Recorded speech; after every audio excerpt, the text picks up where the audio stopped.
Oxygen levels. Set a course for Dark Waters 9.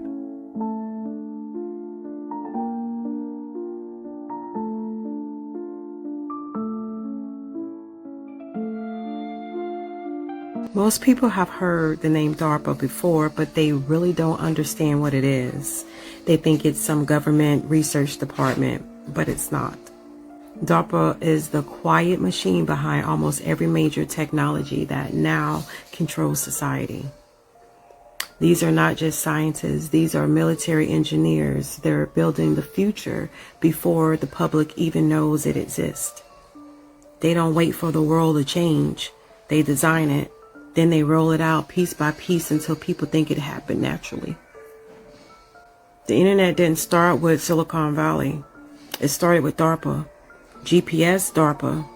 Drones, DARPA. Voice assistants and facial recognition, DARPA research. Even social media didn't appear by accident. DARPA ran a program called LifeLog, designed to track a person's relationships, their conversations, emotions, and daily behavior. Does that sound familiar?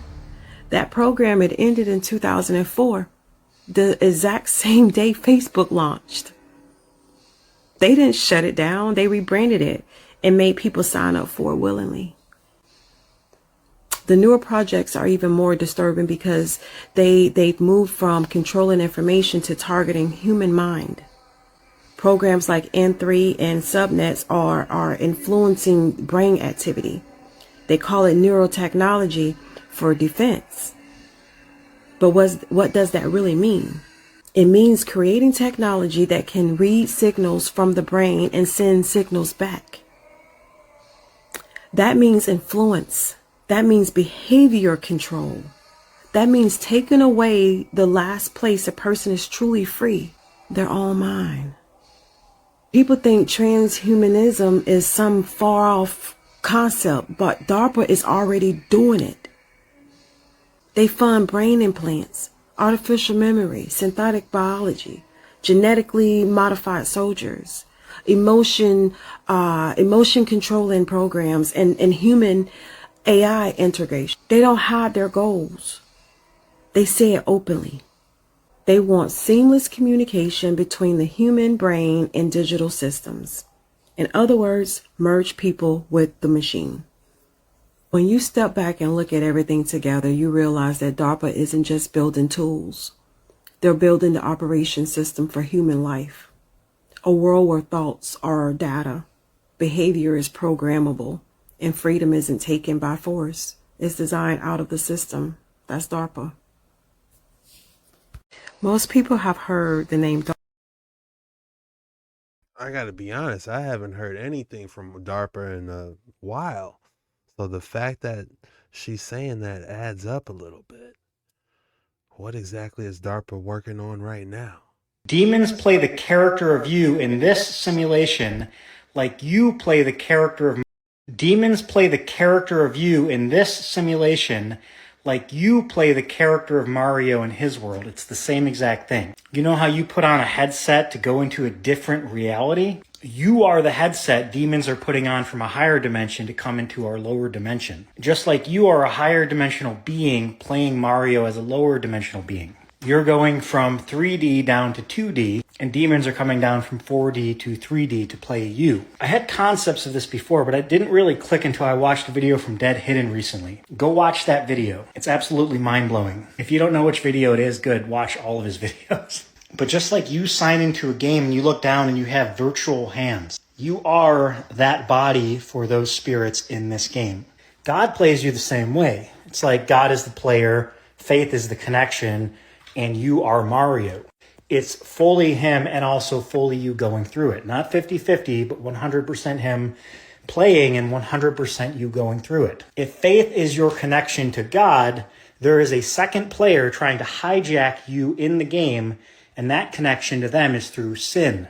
And so you can think of yourself in a game as like Mario, but it's a 3D game being played by 4D players. And there are a bunch of players trying to log on to your connection. And you have a port, which is your spirit.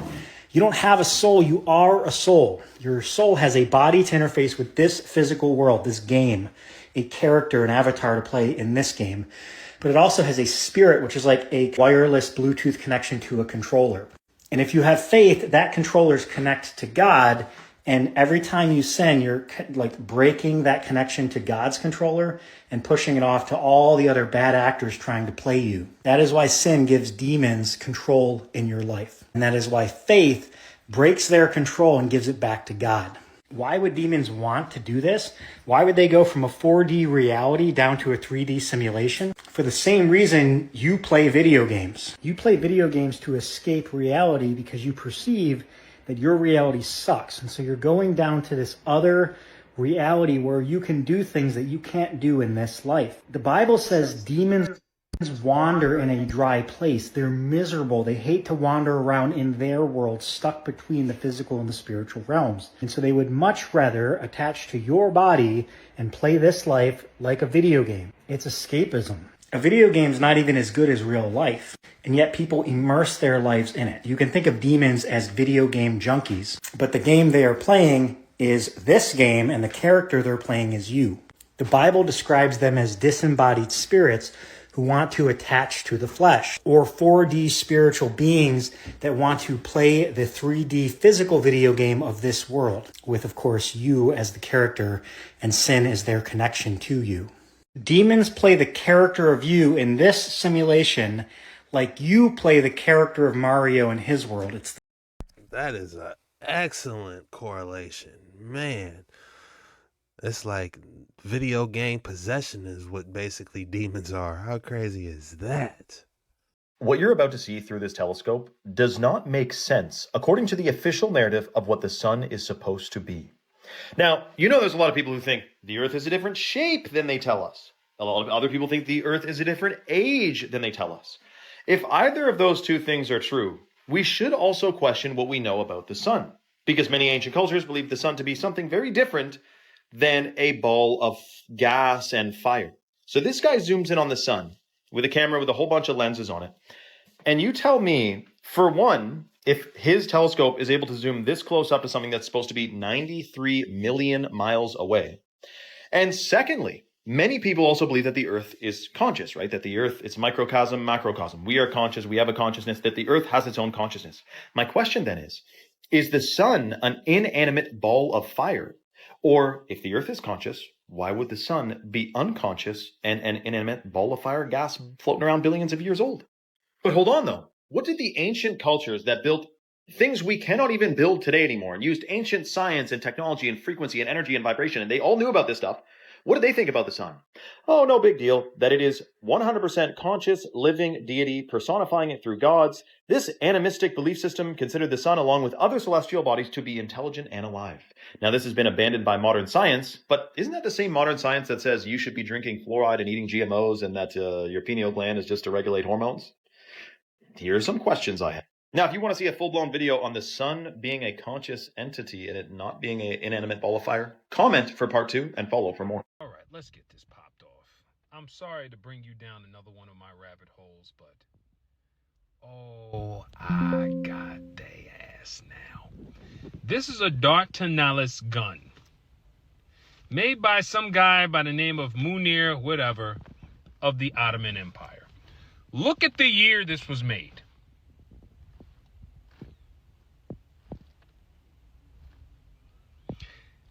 1464. Look at the construction of that.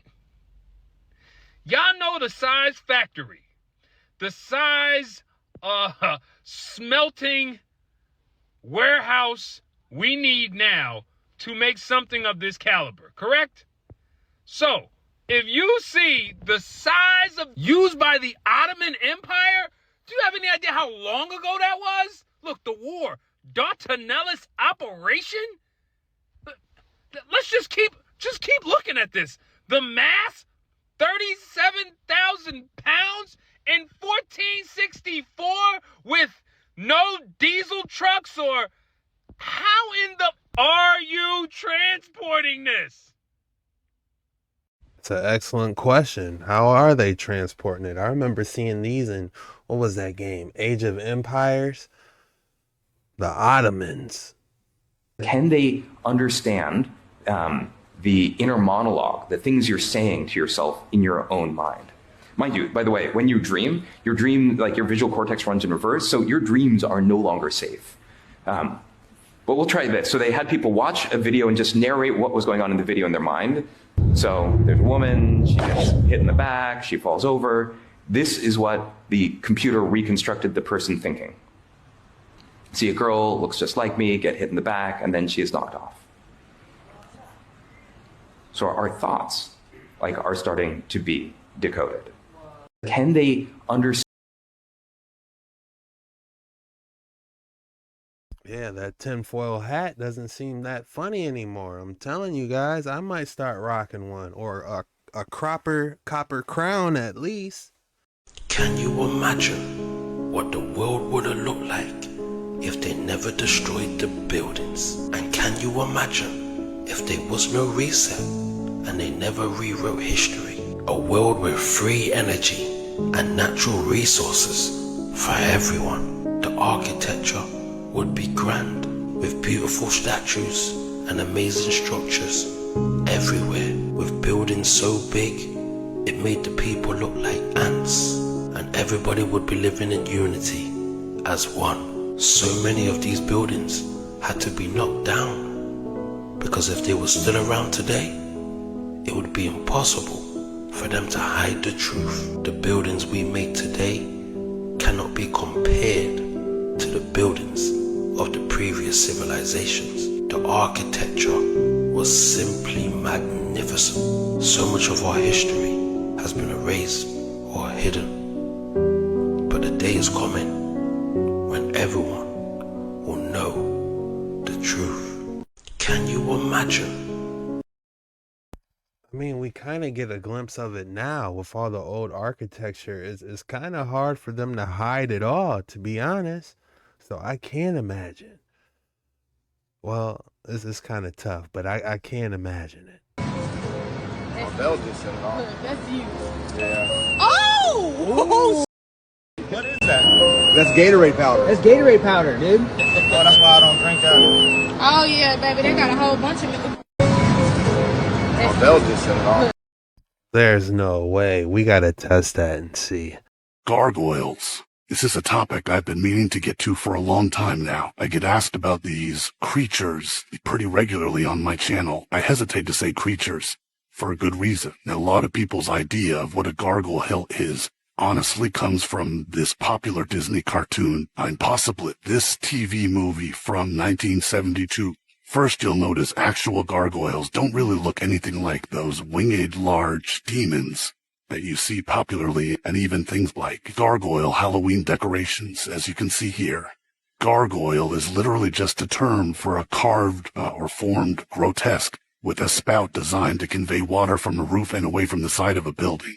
Basically, this to prevent water damage, an architectural feature. Now, grotesque is the name for these carved figures that look like mythical monsters, chimeras, sometimes something demonic even. But as you can see again here, the real ones don't really look anything like the popular winged interpretation. They are, however, often described as being used to ward off evil. Similar to ancient ideas of apotropic magic, objects or symbols meant to turn away evil power, evil influence. These were never believed to be any kind of real creature, not even in supernatural occult circles. Hey! Hey! Stop that. Go on, kid.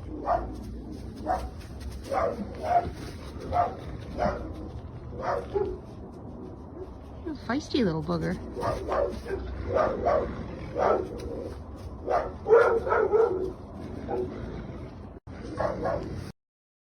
Young Moose is not a fan of Halloween decorations.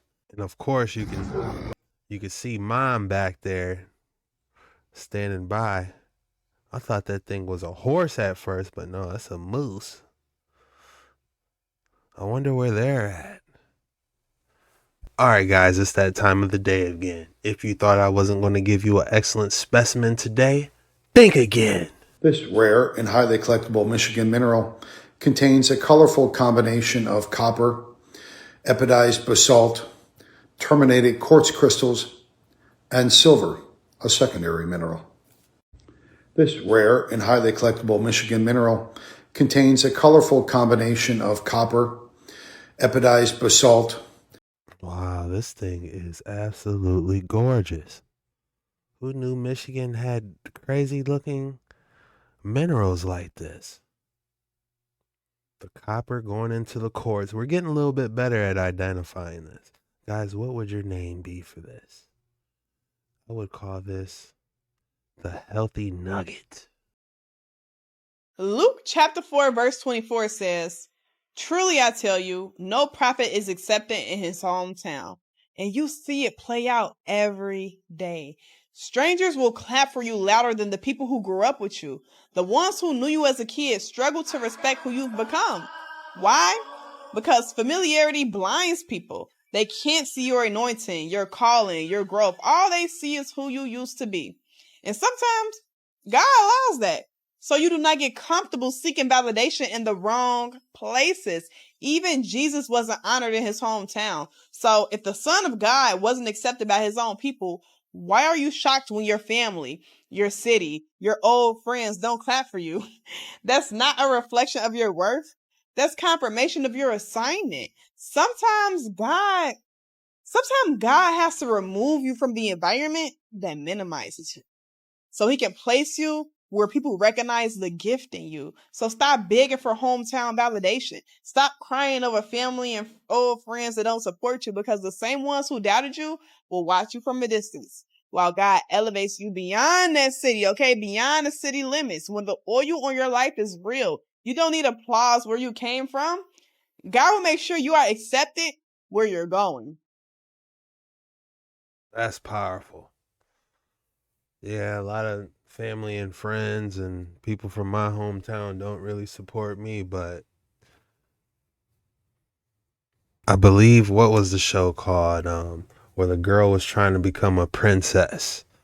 Well, anyway, her aunt was the queen or whatever, and then she's training her to be the queen. I forget the name of the show, but she said something. She was like, just because one mosquito hits the car, is that going to let you stop driving? People look at me crazy when I park too far away from the gas pump, but you want to know why? When you don't fully extend the hose out, this is how much gas you leave inside the hose when you park too close. Now let that thought sit and bake for a bit. Every drop counts. We actually watched them over on Jet Ski Chuck channel. We watched somebody, instead of doing the fast release, someone did the slow release, because it was nothing but foam when you do it fast, but when you do it slower, more liquid comes out. So you're actually getting more gas when you pump it slowly. A lot of you in the comments agreed and said that haste leaves waste, or haste makes waste, one of those. But that's a good quote. You want some immediate shifts in your gut microbiome health? I want you to start paying attention to this number right here in the grocery store. You'll begin to notice the lower the number, the more real estate space on the shelves. The higher the number, the less real estate space on the shelf. This is also going to usually correlate to ingredients. As you can see, there is no high fructose corn syrup in this one. But this one, there is high fructose corn syrup. So look into what it does to your gut health. So this entire shelf is owned by one brand, and that's 12.2. This number is going to help us understand one of two things. So for instance, price per ounce of food. $9.94 is priced at 62.1 cents per ounce, or $10 worth of food priced at 16.1 cents per ounce. We know which one's not good for us. Healthier food does cost more, and this number's not foolproof. As you can see, not very nutritious. It's 61.3 cents per ounce of food. So you can see this company in the bar aisle has everything. They're at 33.5. This one owns the top shoppable half. They're at 52.7. And this one near the top, small real estate space, 99. So now let's go into level 2. If we're to take a 99 and compare it with a 33, we find ourselves getting more ingredients here, less ingredients here, but we have a bioengineered food ingredient in this one, and we have non-bioengineered food ingredients in this one. So do you see 9.9 cents? You'll start to notice contains bioengineered food ingredients. You come across 28.7, and you do not see bioengineered food ingredients. So these large corporations can cut corners and decrease cost based on using Riles does taste good. The pizza sauce? ingredients that are highly sensitive, like high fructose corn syrup. I saw some people reading their ingredients. You have to pay attention because some of them are per each instead of ounce.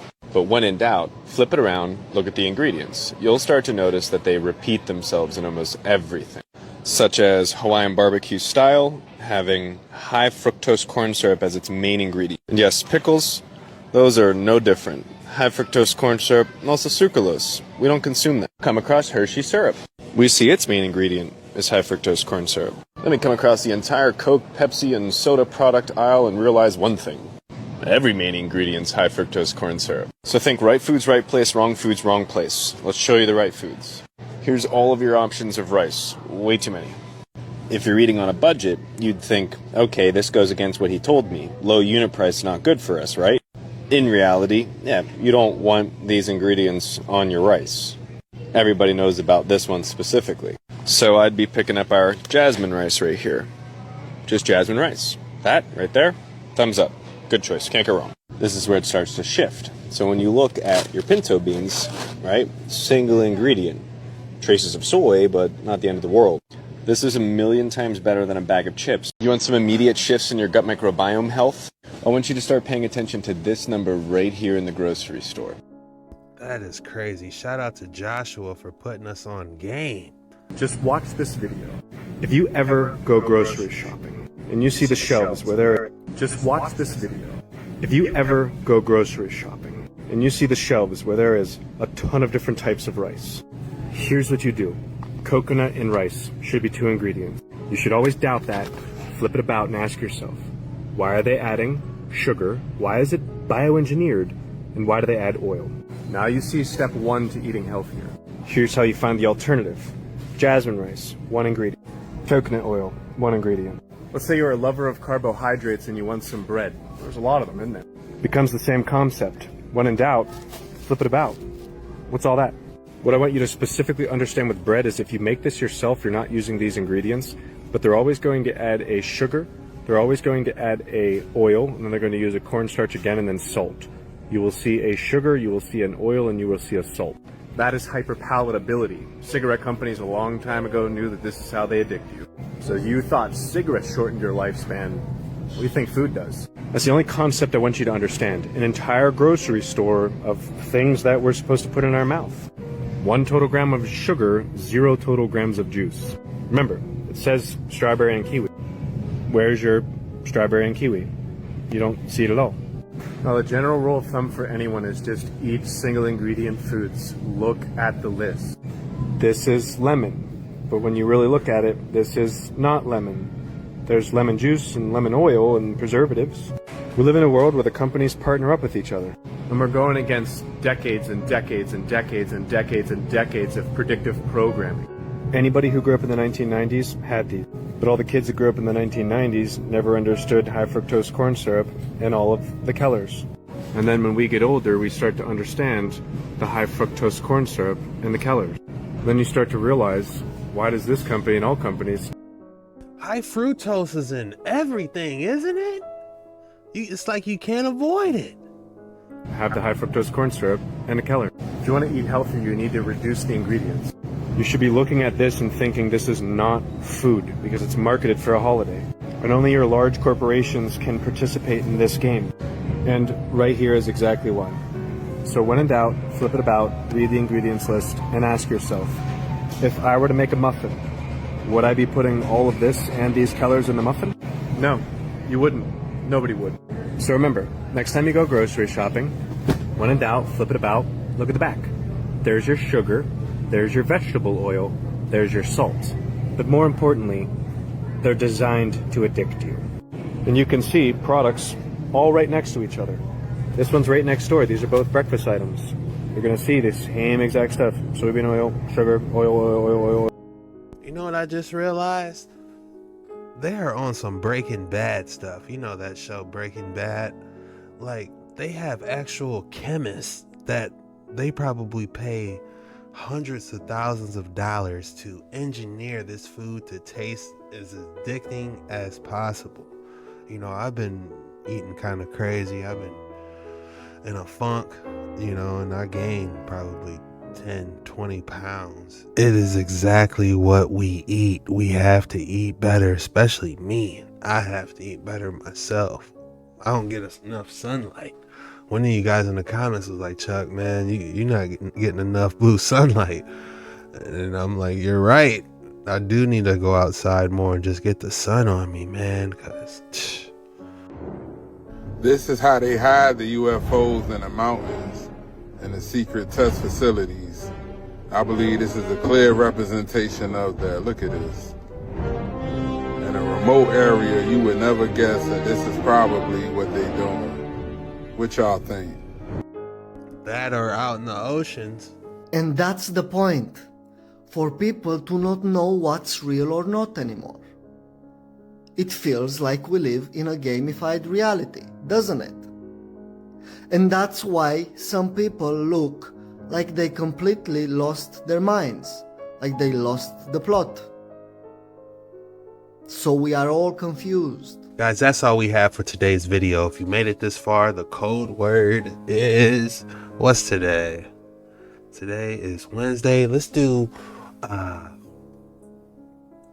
Wednesday mysteries. Go ahead and drop Wednesday mysteries in the comments below. When you do that, that lets me know you're a real one. You made it all the way through the video. And I just want to say thank you from the bottom of my heart. I love you guys. This was the most mysterious TikToks on the internet today. See you tomorrow.